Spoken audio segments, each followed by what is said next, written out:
welcome to Minding My Business. I am so excited about today's guest.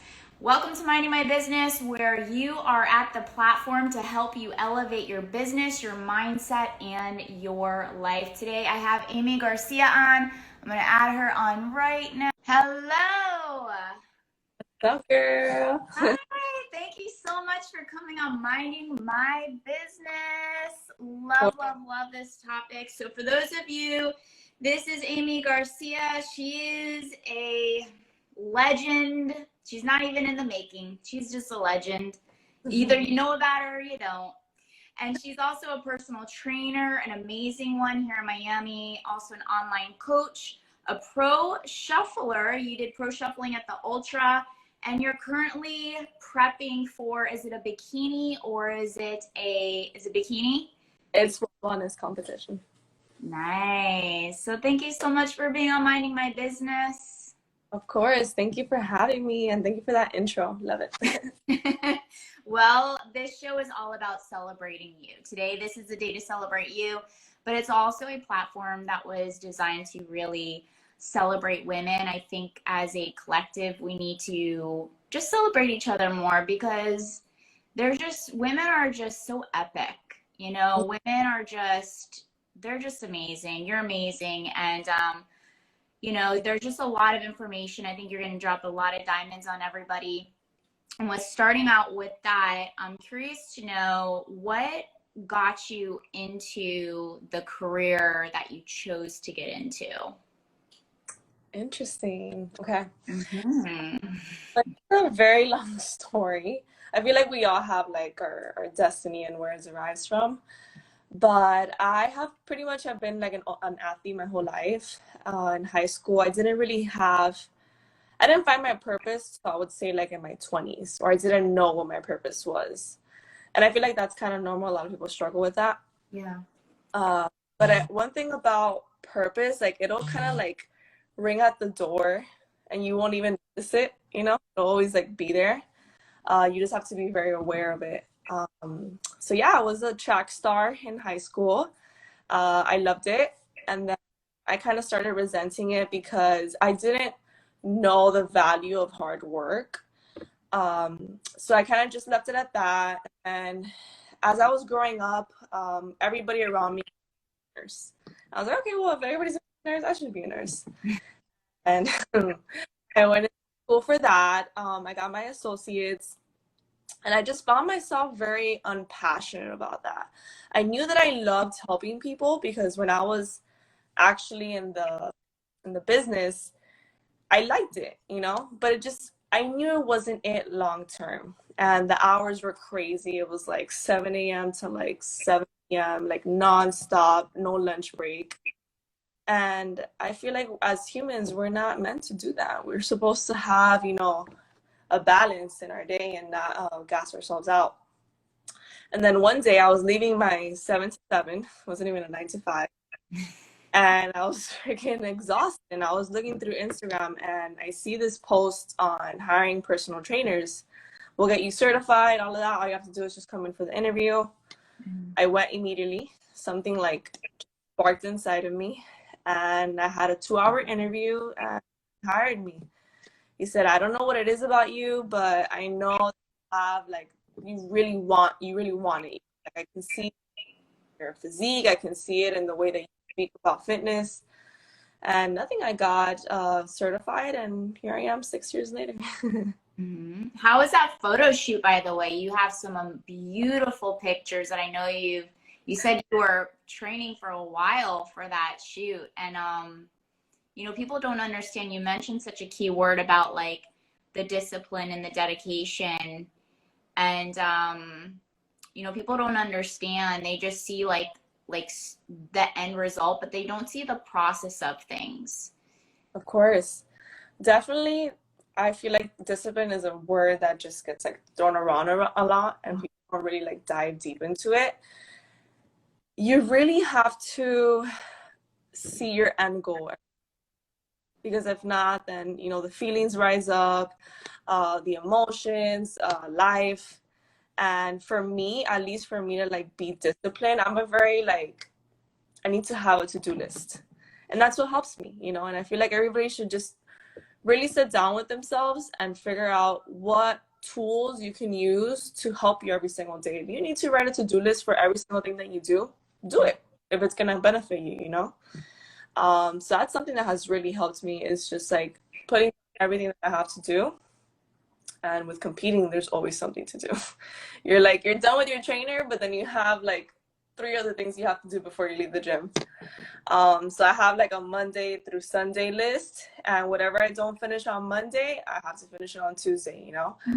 Just like having non-negotiables, I feel like So that. you stack it on, you don't like quit. So what have you noticed, like, because this is such an important topic, I feel, and I always heavily encourage like people to always get into, you know, have a personal trainer if you don't have the education, or you don't know what you're doing, or you don't have the form, or you don't have any knowledge on it.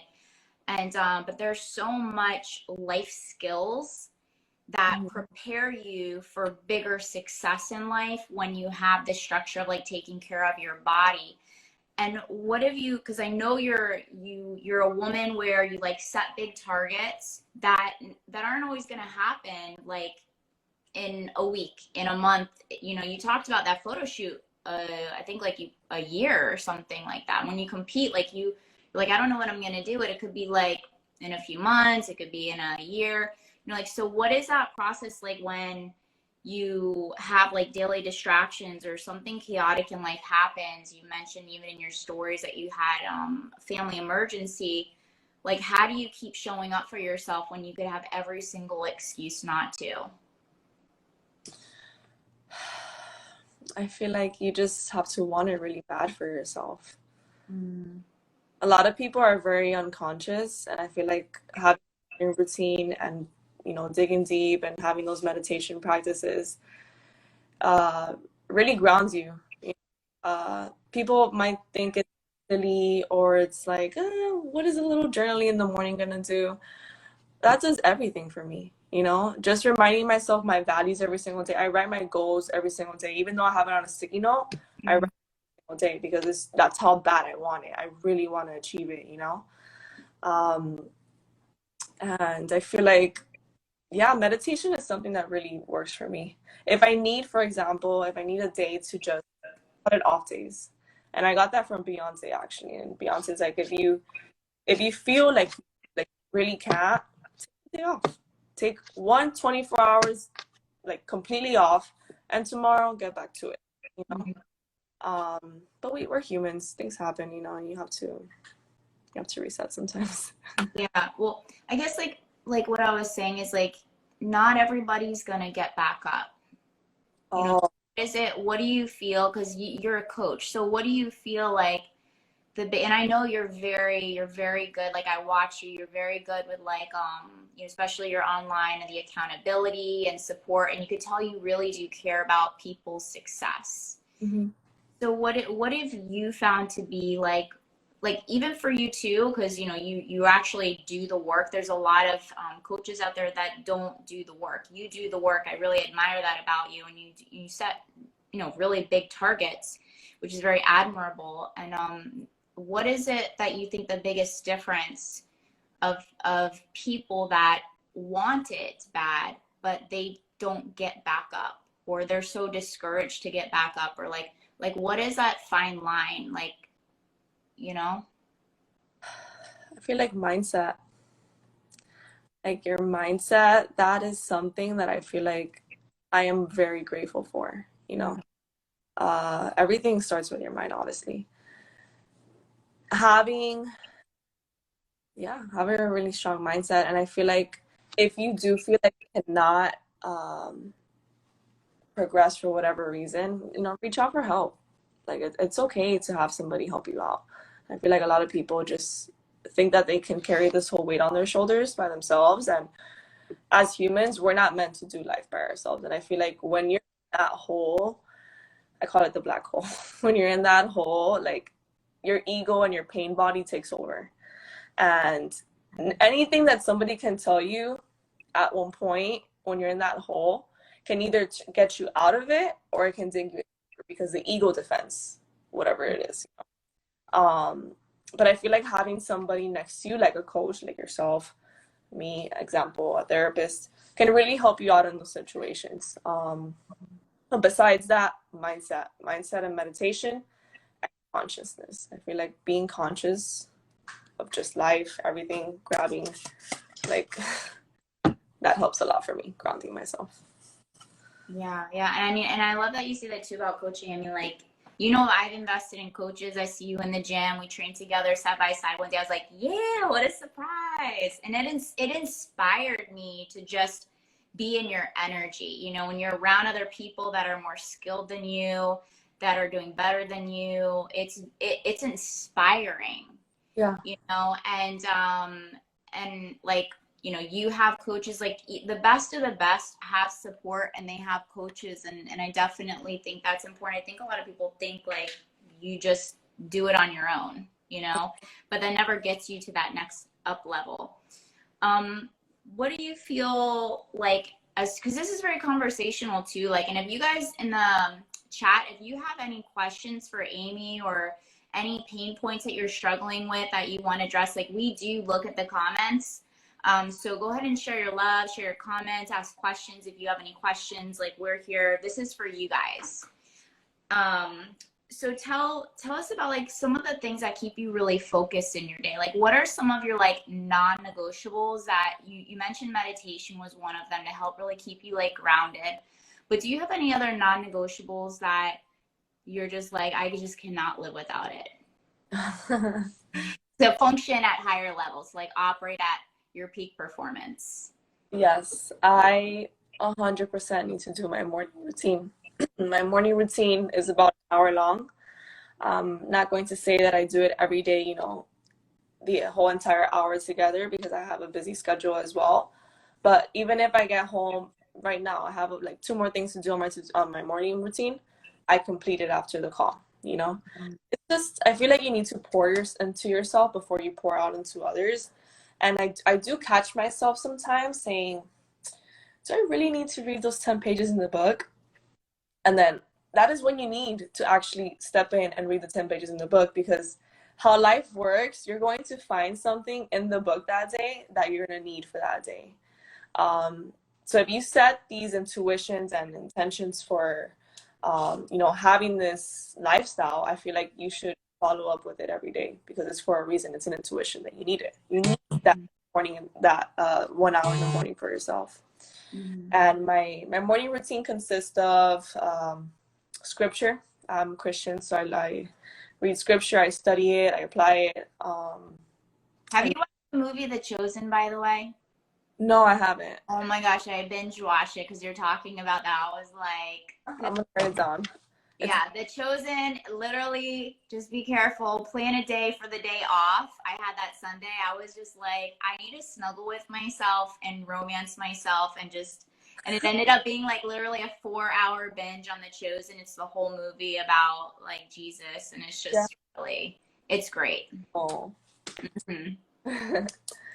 So yeah, I meditate, I stretch, I vacuum, I read. I think that's about it. But that takes me about like an hour to do.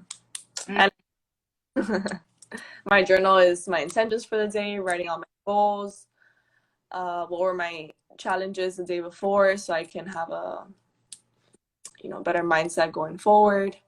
Mm-hmm. Stuff like that. Yeah. Yeah.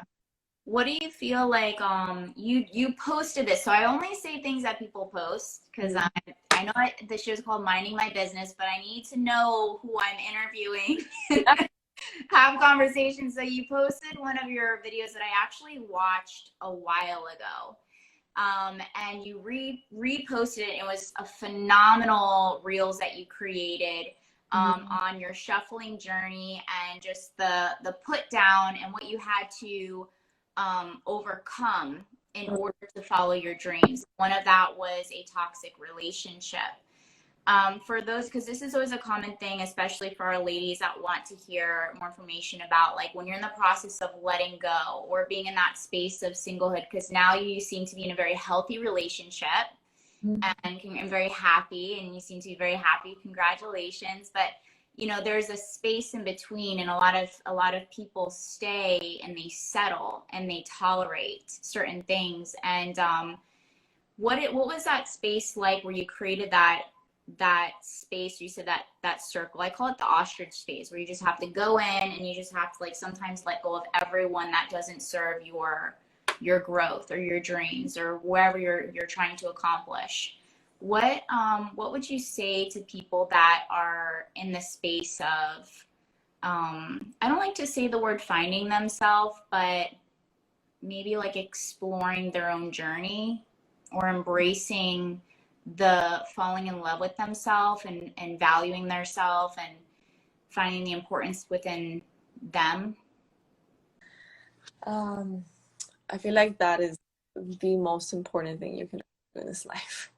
You know, everybody can take things from you. You know, your whole world can fall apart, but if you have you together, that is so powerful. And I kind of had to learn the hard way. I didn't learn like because I wanted to. I was a very codependent person back in the day, and I'm the complete opposite.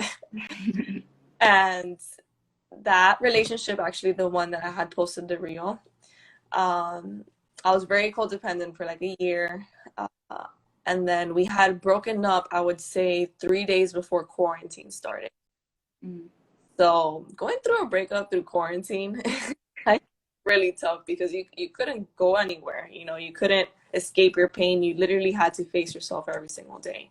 Mm. So I did 6 months of deep, deep, deep, deep work. There was days where I wouldn't leave my room. I had a roommate, and he would be like, "Aimee, get out of the room. You need to get out of there." And it was just like, I'm working on myself, you know? And it's kind of funny because I was saying about the books. I had picked up a book that Wednesday before he had broken up with me, and it was The Untethered Soul. And out of all the books I could have picked up, that book literally taught me everything I needed to learn to let go of my codependency. Highly recommend it for anybody because you don't even realize you have codependent issues sometimes. And it teaches you how to not be attached to anything in life. And I think that goes, you know, for any aspect in life. You shouldn't be attached to anything but yourself, you know, and your growth. And I really worked on myself, and I feel like ever since that breakup, like, I know you mentioned that I was in a relationship. I'm actually not in a relationship right now. We did fall out, but I'm handling it really good because I have worked on myself, you know. Old me would have been crying in my room for like, God knows, 2-3 months. And it's been, I would say, like 2 weeks, and I feel fine. You and I think that's very, very important because your business can go to shit, you know, excuse me. Your life, your friends, you can end up in that black hole, and you know, it's something that could be prevented if you have the right tools to move forward. Yeah, because a lot of the things too is it's like how do we you said like, you know, be with yourself and face yourself and not run from yourself, and also like you haven't said it out loud, but you express the behavior of it without hurting yourself. Mm. And that means numbing yourself and to not deal with the pain. But, you know, that's the biggest difference between pain and suffering. Mm. And, you know, which all this stuff comes down to. The whole point of this, of processing all this information, I had so many downloads in my meditation about like self-worth. Because I'm single myself, and I've been single for a year now, Mm. you know, and then, you know, there's times where you're like, is something wrong with me? Is there this and this? It's like, no, I just have very high standards. I know exactly what I want. I'm still building a relationship with myself, and there is no time limit with that.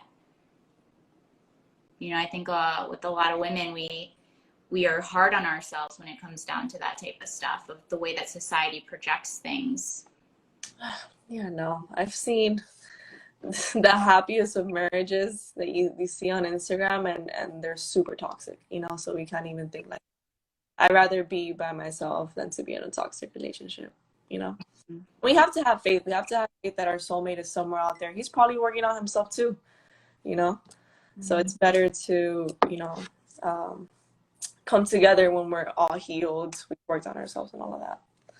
Amen. Oh, and you have so much going on for yourself. Any man is lucky to have you, girl. Thank you. Well, it's funny though. It's like there was a funny like meme about, it was like, when you're single for so long, it becomes dangerous because you really enjoy your own company. And it's like, then by the time you meet someone, you're like, wait, can you like go home? Like, or can you like, I need my time for myself. I need to go on a date with myself, please. Goodbye. Wow. Yeah. That what? I'm the exact same way. So it is, and a lot of what I have learned, because I was in a really toxic relationship a year ago, and for like a year and a half, and what I learned is I didn't even realize, because on the outside everybody projected me as super confident and this and that, and like, but deep inside, what we attract, what I learned from a woman that I did shadow work with, was that the toxicity was an external expression, what was deeply rooted, suppressed within me. Mm-hmm. And it was a blessing to see the things that still needed to be worked on. Wow. That's yeah. And so it's like that. I think the biggest thing between that victim consciousness and like taking personal responsibility is being like, and I just had a conversation today in the gym with somebody on this, is like, we have to see like, okay, this, like, not why me, but like, I created this. I don't like it, but at least I can create something else. Yeah. One thing I've realized, like, the ego is a form, you know. We can laugh at the ego. Like, we don't have to shadow and be like, ah, you know. Like, I say some things out of my ego sometimes, and I act upon a certain way, and I just laugh at myself. I'm like, girl, come on, man. You're trying to get past this. Like, let's go. Let it go. Don't take the shadow work so heavy, you know. It doesn't. Life is so beautiful. I honestly think life is freaking amazing. And people don't like to address their shadow or their ego. And I feel like that's a beautiful discovery in itself, knowing yourself. Yeah. Somebody in here said Happy Days by Danielle Bernstein. Oh, and that's Gabrielle Bernstein. She's amazing. Yeah. Happy Days. Happy Days. Amazing. Gabrielle Bernstein. Have a list. I got like all these on here. What would you say too? Because the biggest thing, it's like, you've just been through so much, and you can tell, like, even when you train, and a lot of people, like, what does mental strength mean to you? Like, for you as a woman, as a human being, like, what does mental strength mean for you? Overcoming the resistance of life.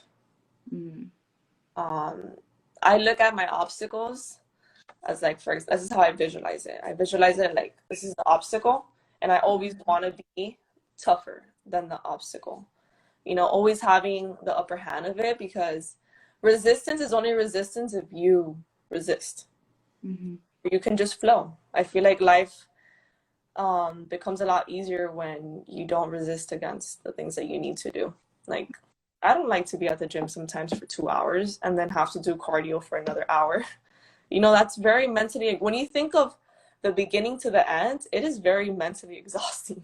And the way I see it, I'm like, let's go to the cardio, you know, and I don't, no resistance, it's completely out. We're doing it, you know? Yeah. And you don't even, but the thing is, like, you don't train, like, and go through movements. Like, you're very intentional. You're very intentional, and you really do push yourself, like, that one notch above what you think you can achieve. And I mean, if anybody watches your stories, if they see you training, I'm like honored I get to see you like live, if I come across you, if we get to, you know, train in evolution. But it's yeah, it could be very like taxing. And what is a mental dialogue? Because remember, this show is also for people that maybe don't feel mentally strong enough yet, or they're in the space of becoming or learning to rise. So everything that we say, we want to make sure that we give them something where they feel capable. That's why I think talking about the mental is a lot, because a lot of the elevating your life in all areas is, like you had mentioned, mental. So when you talk about mental and the days where you don't want to show up or you want to sell yourself short, you want to break that commitment and that promise to yourself, how do you persuade yourself to do it anyway? I try not to think about it. Like, I feel like we lose a lot in the process of thinking, you know? Once that thought just comes up, I kind of just like smack it out.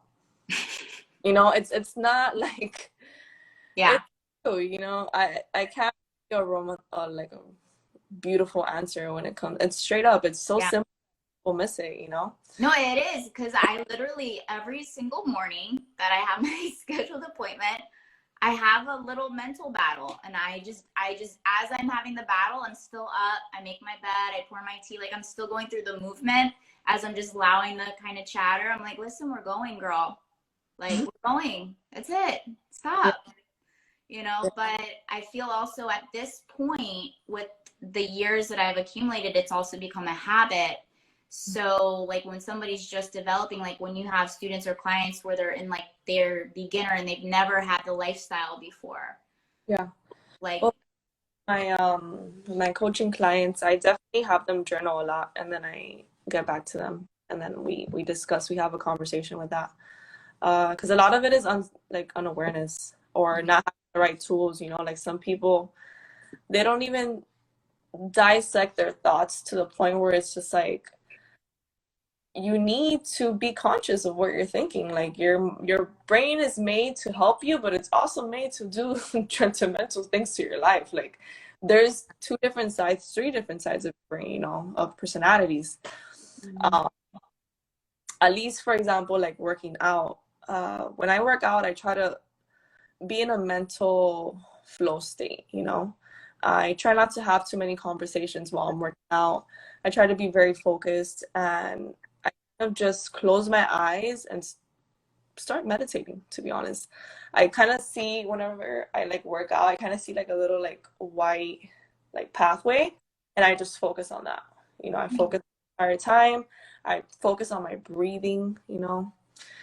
Breath work is something that's amazing that I feel like people should tap into at any time of the day, because we create anxiety, you know, just driving on the road, we get anxiety. Couple deep breaths, you won't even care if somebody like cuts you off. I don't care. Go, bro. You know, it's just like, yeah, just don't hit me. you know, my car is like full of freaking crashes, and it hasn't been me. It's been everybody else, but it just hit the wall this morning. I was getting out of the parking lot this morning, like half awake, and I'll go, oh my God, thank you, Lord. Like, I looked to my left, like literally, I was like this close from hitting the wall. I was like, oh man. wake up, girl. Hello. Thank you. So, Yeah. what do you feel like, so you've been an athlete practically your whole life, right? Like you've been an athlete your whole life. What would you say? I emphasize a lot about the fitness, number one, because you're an expert in it, and this is what you do for a living, day in and day out, and you help like so many people. But what is so important, like for my life, especially like working all day long, working on the computer, and you work on the computer too, so just a transitional, but the area of focus, that how would you describe the impact of somebody taking care of their physique in their physical space, and how it impacts like the mind, and how it impacts the emotions, and how it impacts maybe their mood and how they show up in their day and their relationships? Like I know for me, it's made a huge impact. Like it will, if I'm having anxiety or a panic attack in the morning and I just go to the gym, it's like I can transition within half of my workout. Mm-hmm. And it's like it's Yeah. medicine. I call it medicine. Well, we do release dopamine when we work out, and I feel like once we get into the habit of working out, there's something that our brain actually does. We have a standard like baseline of dopamine if we work out every single day, and that's the healthy amount. It is not good to be constantly going up on the dopamine and going down. And that happens to a lot of people. Like, for example, they'll binge eat, they'll do drugs. That is super unhealthy for our brain. We need to have a baseline. And that baseline will actually create happiness and peace in your life. So when it comes to people not working out, obviously they don't have the baseline of dopamine. And they'll go to Starbucks, have a coffee with a pastry, shoot it up, and then shoot it back down. And then they'll go on their phone for hours and they'll shoot it up and they'll shoot it back down. And that irregulation, that is what gets you into like that depression, not being consistent with your goals. When you're at a baseline, you create healthier choices. So that's why I always feel like fitness should be your number one priority. And obviously your mental, because it comes hand in hand. Yeah, your fitness like impact. I feel like it's the fastest way to get you mentally stable and emotionally stable. Like, cause you know me, like I'm doing movement every day, whether it being yoga, rollerblading, strength training. Like I need to move every day. I saw you walking the other day to the gym. Yeah, walk, you name it. I mean, coach said it doesn't count, but whatever, it counted for my mind. Like it does count. It's freaking hot outside, girl. Sometimes he's mean. I don't know what to say, but I gotta do what's good for my mind. Yeah, like I mean, but even the other day, like yoga, like I was at yoga and I had to force myself because I was like having the discipline to stop working at 7 p.m. and just going in the classes, just surrender. I think I stayed in child pose for like, and I'm very open about my emotions because it's healthy. Yeah. And I was in surrender for probably half the class crying. Wow, I love that. Crying? God. Hey, it's Tanya. I'm calling a quick timeout intermission huddle, so bring it in. I'm personally inviting you to our inner circle. It's our monthly VIP meetup with other achievers just like us. Each week, I'm teaching everything you're going to need in order to be successful to step into the most elite version of yourself. I'm going to break this down play by play, the tools, the systems, the strategies, everything you're going to need in order to operate at higher levels mentally, physically, emotionally, and energetically. Look, we're in a season where the idea of full potential just isn't cutting it anymore. It's time to really be it now. So click the link in the show notes and I'll see you in the inner circle. Peace. There was a point in my life where I couldn't cry for nothing. I had gotten so used to like suppressing my emotions. Would you consider that numb? Yeah. So the whole being unattached to things, you should not numb yourself. There's a big difference. Mm-hmm. And I've noticed that in that path of me not having any attachments, I did create also numbing and suppressing, you know? And there's a big difference. So I started doing work and I really got in touch with my feelings. And I had to sit down and learn to cry again. So I appreciate you speaking about that because a lot of people won't cry. And I feel like a lot of their anger and resentment is bottled up inside. And then you can also create diseases like that, to be honest. Yeah. Look at this. Okay, so here's another book. I love like book sharing, but this is something I've been studying in yoga. I have a mentor and one of my good friends, Frankie, and I've been doing yoga for like 8 years. It's helped me through so much grieving and feeling and sitting with my emotions and not trying to run from them because I came from a space of addiction. And this book is called The Complete Dictionary of Ailments and Disease. It's a comprehensive dictionary dealing with conflicted thoughts, feelings, and emotions at the root of illness. And this goes into like literally the subconscious of what we manifest into the body of what you're saying. And yeah, like there's so many phases and that's why like, and thank you so much for being like, you know, open and vulnerable because that's what this is for. And like you mentioned, there's a lot of people that share a lot of stuff online and they don't share like truth behind it or the process of like the work that it takes in order to operate as like a high-end achiever and to accomplish big things. It's not that people don't cry or they don't have anxiety or they don't have depression. It's just that like how do you mentioned like get back up? Like how do you take one day off and then you keep at it, you know, like because a lot of people in the world, they don't get back up and they do end up harming themselves and going down other spaces or just settling in life. And you know, that's one thing we try to like inspire other people. But you mentioned actually, let's talk a little bit about your shuffling. You're like, let's shape shift it to something like fun right now. Because I like to mix up all different energies on here. We don't want to go too sad. But let's talk about shuffling. What got you into shuffling? Like how fun? So I remember going to Ultra, I would say like 2010, was it? 2010. Mm-hmm. And I just saw these like people shuffling, and I'm like, wow, that looks freaking cool. Because there's one thing hearing the music and feeling it, but when you can transmute it into your body and express yourself with that, that's like a whole different other level. And I love the fact that it's kind of like fitness. Shuffling is like an entire sport in itself, I feel like. Yeah, I took one class on it. It was horrible. You guys did not want to see that. It probably looked like I was having a standing seizure. Like it was bad. It's mostly gravity and how you can manage your body above the ground.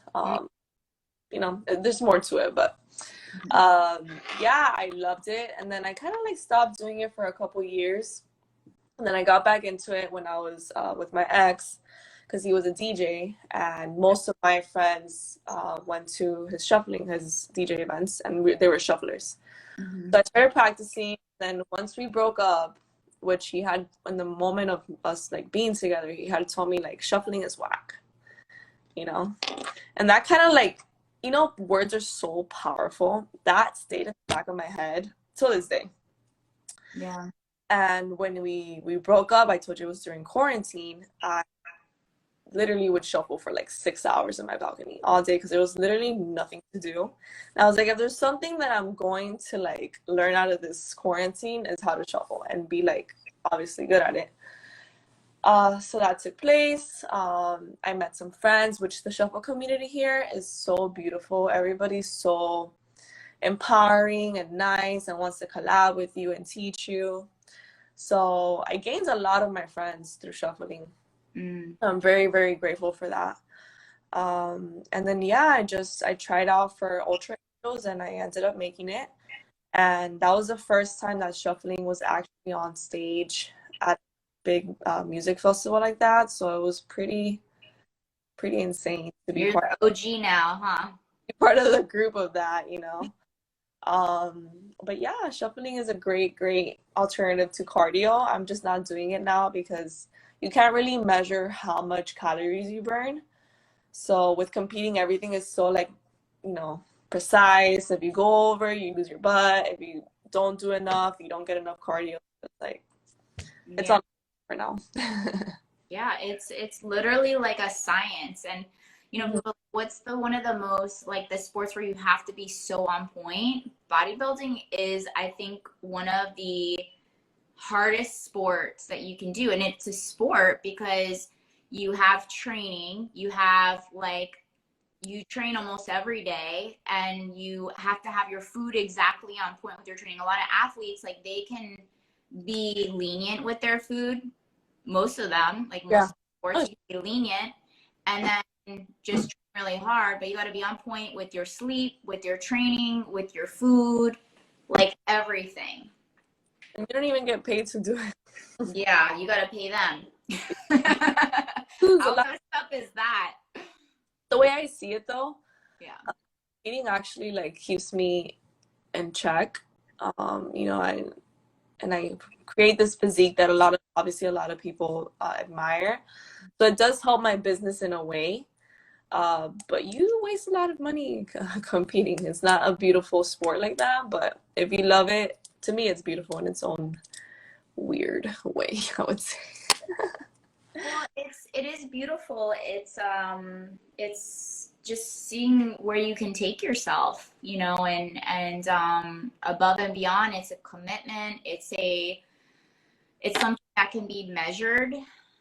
Um, you have to have like a lot of faith as well and a lot of focus. And yeah, I think you can definitely gain a lot from it, but I think there's also, like anything, there's a dark side to it. I've done two. I didn't have the right coaches. I didn't have the right support. So that's why you guys, like, having the right people in your corner that are educated, that can guide you and that are actually doing it, because it can really mess you up. Like when I did my first one, I was 19 and I had played ice hockey for 9 years. So right out of college, I was like, well, what else am I going to do? Because when you're an athlete and you've been doing it since childhood, you like, and this happens a lot with athletes or people that change careers, is you intertwine your identity with what you do.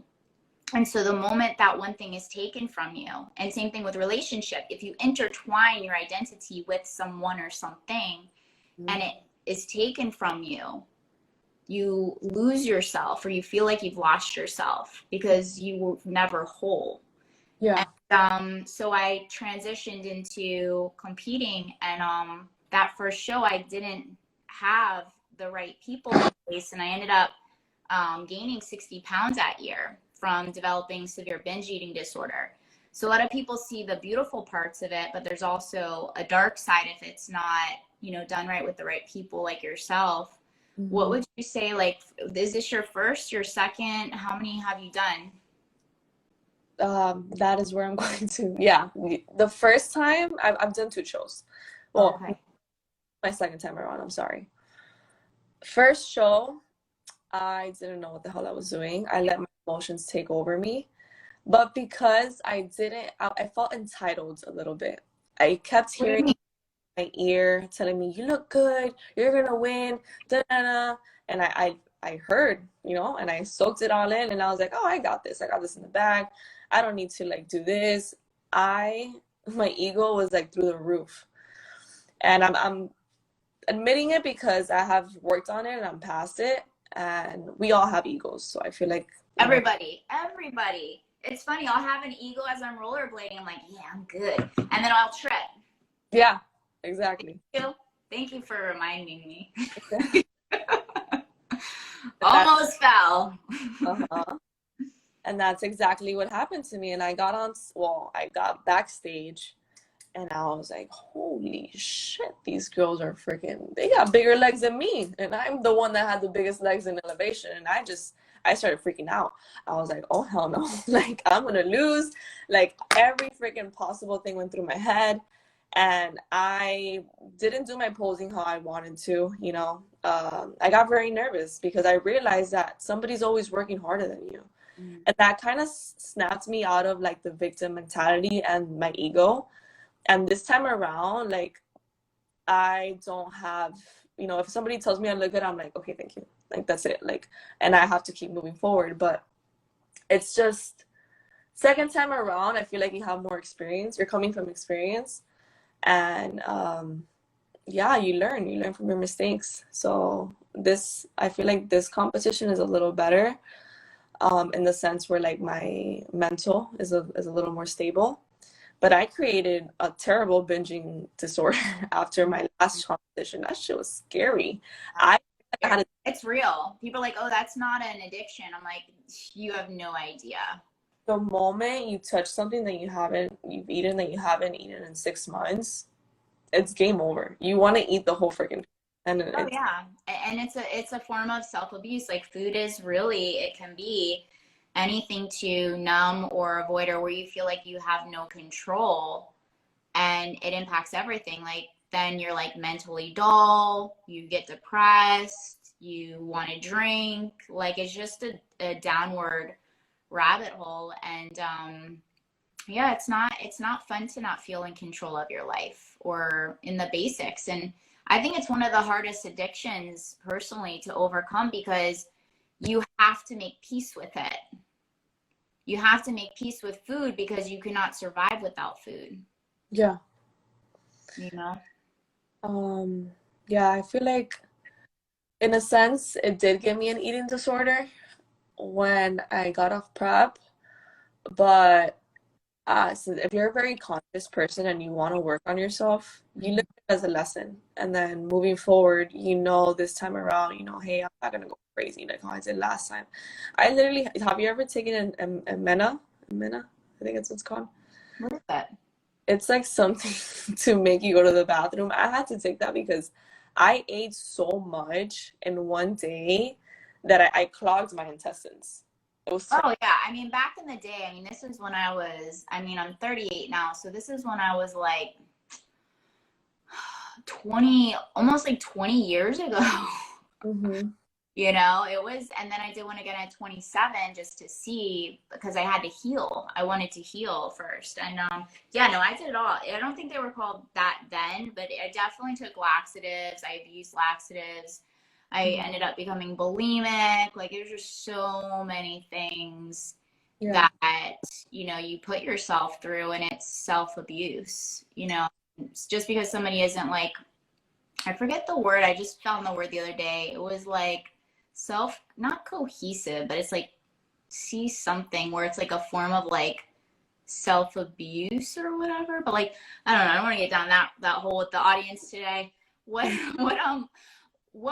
it about like you getting back up? Because the whole thing is about mental also resilience and taking that situation where you might have felt like that would have been a fail for you, or you went in and then it freaked you out. Because a lot of people would have been like, one and done, I'm not putting myself through this BS again. But you didn't have that mentality. You're like, you know what? I'm going to learn from this and I'm going to get back up there and I'm going to do better. Like, what do you feel like the biggest difference with that mentality that you had, or what was it in your mind? Because in your mind, were you thinking like, maybe like, I don't want to do this again? Well, yeah, I feel like my ego, it did tell me because, the competition that I do, wellness, unfortunately, most of the pros take steroids, and it makes it very hard on somebody that's natural because so much you can do, and steroids would just beat you every single time. And to me, that is a form of cheating in my eyes. Not for people that are taking it, because obviously they want to look like everybody else and they want to win. But how do you know if somebody at their level of fitness and physique, if there is a drug behind it? You don't know who works hard and who doesn't, because it doesn't make sense to me. So I got out of that mentality where I was a victim and I'm like, I'm never gonna win because everybody takes steroids, I was like, Aimee, you're a woman of God, right? You have a mission here on earth. What is your mission? And I just started thinking, and I'm like, stop thinking about yourself. If you want to make a difference in this world, what is your mission? Meditated on that for a bit. And I was like, if I want change, I have to be the change. So I am going to show people how people look if they don't take steroids. And I'm going to show up as that. And I hopefully one day I can make a difference, But I'm not going to make a difference freaking, bitching about it and not doing anything about it, I was very vocal on the fact that I'm natural. And it's not to like hype up my ego or think I'm better than anybody, but it's because I want to make a change. So I took the focus off of myself, and I feel like a lot of people need to do that. Like, stop thinking about yourself, because life is not about that. You're going to become very empty inside if all you do is think about your purpose. So thinking outside of the box and just serving others, like that gives me. And that's the biggest definition of being a leader, Aimee, is getting clear on your core values, and sometimes having to go through, hard times or a challenge to figure out what that is and to really reassess it. And I think that's just so cool that you were able to take that time out. And that's why you guys like the meditation breaks, the breathing breaks, the time your training, that gives you that clarity to even have that awareness, as Aimee's talking about, to be like, wait a second, like, let me shake it up a little bit. Let me reset, reassess, and get clear on me. And so, yeah, leaders lead. You go first. And that alone, like even just saying that here for the people watching now, watching the replay, because we are going to save this, you guys. I know somebody asked before. We're going to save this. And yeah, that's going to inspire others to want to do the same. And so, yeah, that is. But leaders always pave the way first.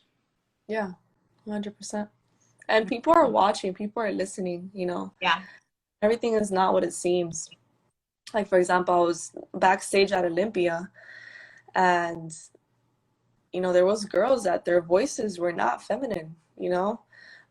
They had hair on their backs, like not hair, like a little fuzz, like it was like full blown hair. And that is not normal. As women, we cannot have that.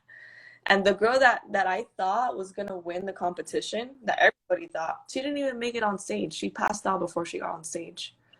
That just goes to show that it's not worth it. You know, the things that society says that's normal, it's really not freaking normal.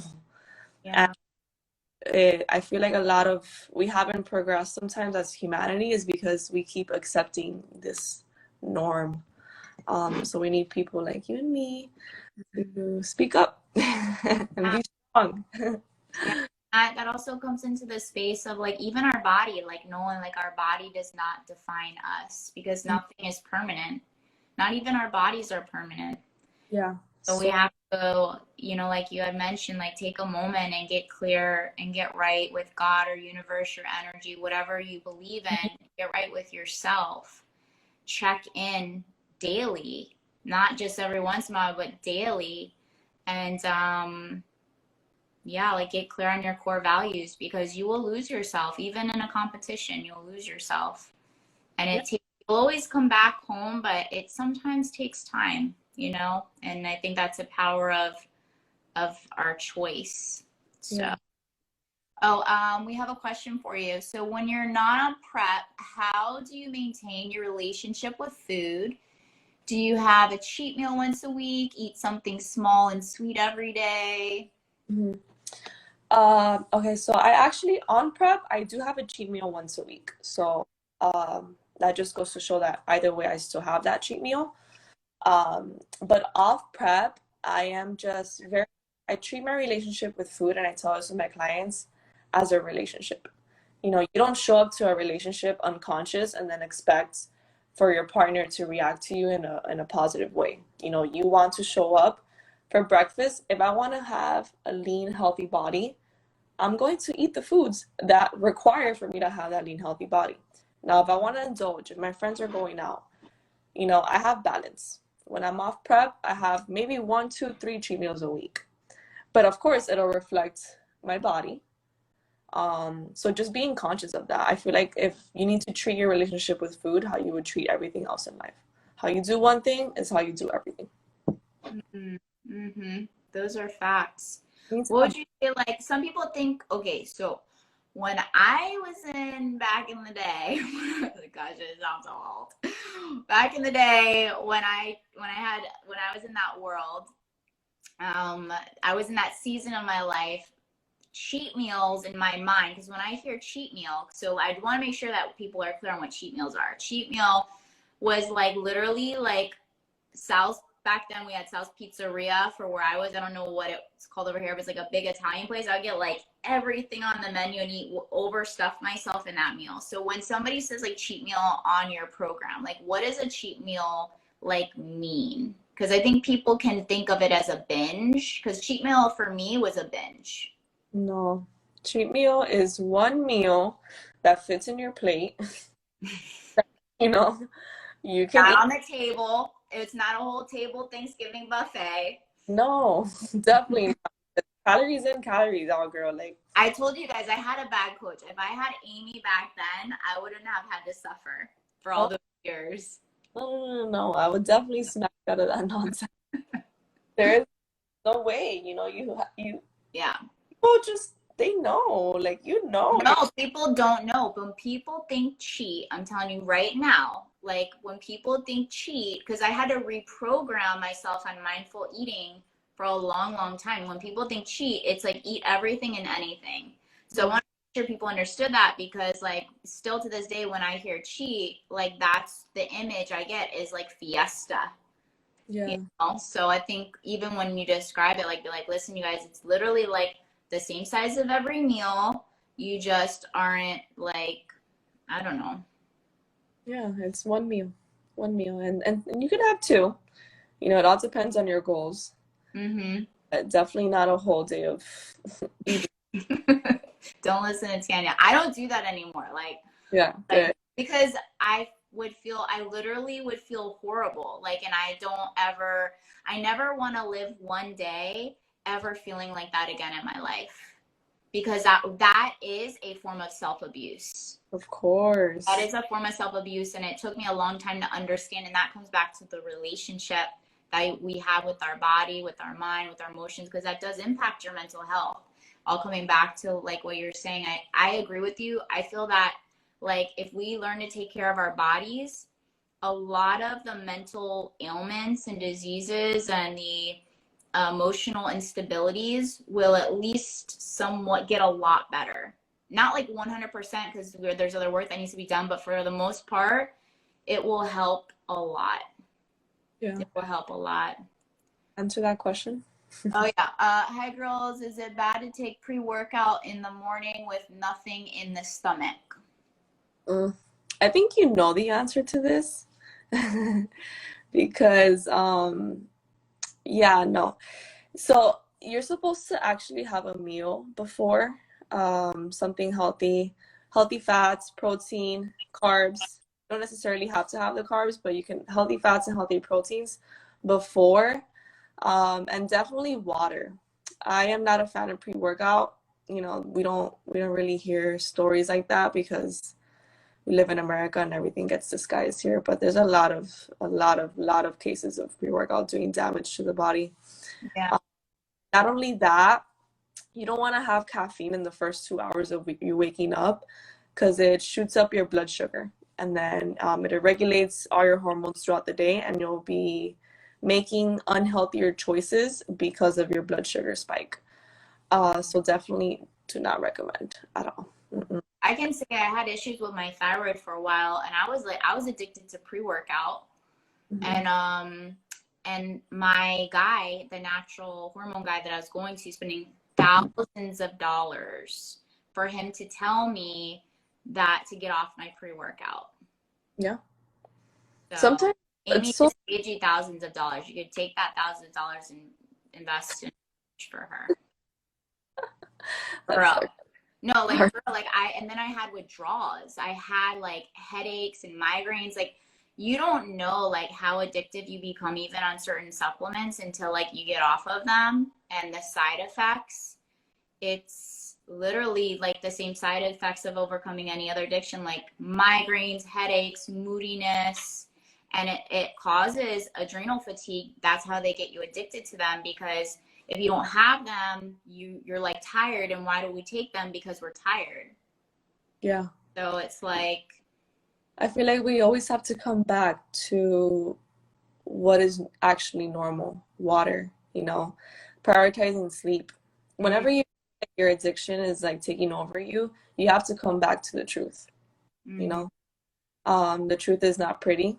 It's annoying to go to sleep and wake up every day at the same time, but that is gonna keep you out of balance. And very rare do I need to take like a pre-workout or anything like that. Now in prep, I feel like anything goes. Like sometimes I need it, but I feel like if you really prioritize your sleep, there's no need for you to take pre-workout that early in the morning. Sometimes it's all mental, like a habit that you need. yeah. Somebody's obsessed with your butterflies too. I see butterfly comments. You've got like a butterfly fan. Yeah. Friend. Butterflies too. Yeah, I know you always have them around. You have like your you showed a picture in your stories of like the butterfly. You always got, I think you have a tattoo, right? Butterfly tattoo. Where did that come? So what's the inspiration of the butterfly?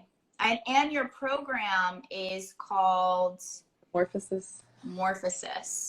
Yeah, I feel like it really derives from my mom. I feel like my mom is like my world. And You Yeah. brought up mom is your world. Yeah. So I found out at a very early age that my mom has lupus. And lupus is like an autoimmune disease. Mostly has to do with your diet, I feel like, but my mom is super hard-headed. Unfortunately, I can't get through her yet. Um, but yeah, and they developed this rash on their face that's like a butterfly.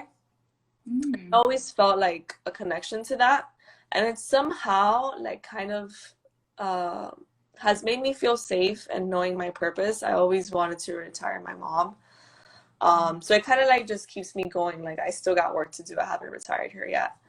And I think it's pretty cool because as well, like us, like we're very transformative human beings. And it's pretty cool to attach it to like fitness because we sometimes are in the caterpillar stage and we're never gonna get out of it for anybody that's starting their fitness journey. And then once you become into that butterfly, you know that you're actually happy in your body. It feels so freeing, like a butterfly. I feel like a butterfly just like roams around all day, super happy, not worried about anything. So yeah, that's kind of where it came from. Bye. Yeah. My day. I already worked out. So wow, I can't believe it's already been 1 hour. How we like to leave the show is if you dropped so many amazing pieces of information for being so vulnerable and authentic, and that was one of the main reasons I wanted to have you on, being very transparent to help other people watching this. And you guys, we will save this as well, so if you've just hopping on, you can watch the replay. But if there was one piece of information that you feel would really impact somebody's day-to-day life that they could incorporate now, what would that one thing be for them? I feel like this quote, I said it in our conversation, but when you really get down to like everything, how you do one thing is how you do everything, you'll really start to wake up with more intention in this world.